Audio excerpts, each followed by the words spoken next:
아멘. 주님이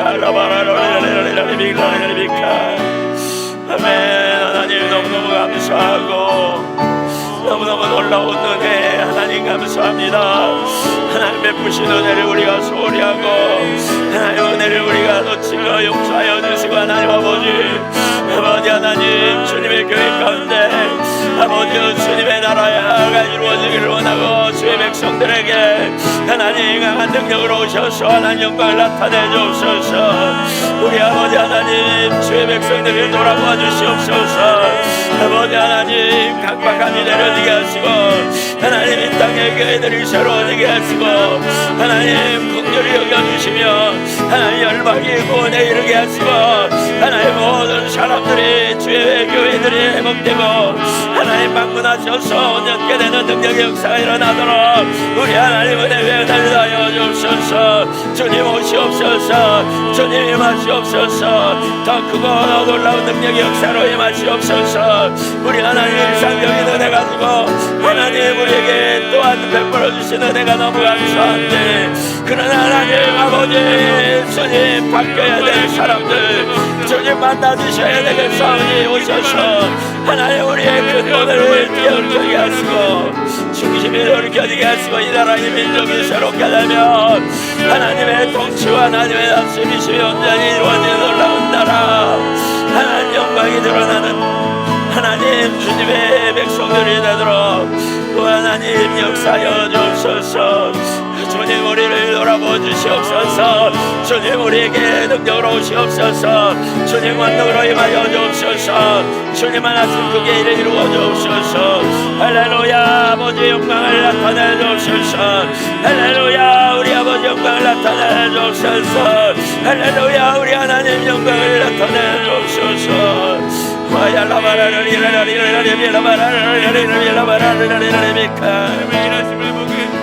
아멘 감사합니다.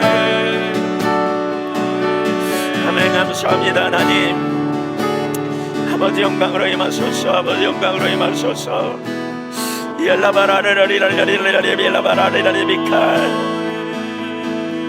할렐루야 바바바 아버지 하나님 주님 하나씩 크게 일들을 보기를 원합니다.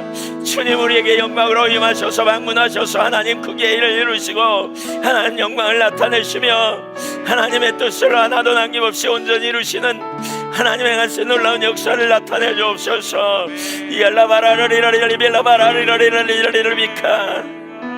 아버지 하나님 능력으로 오시옵소서.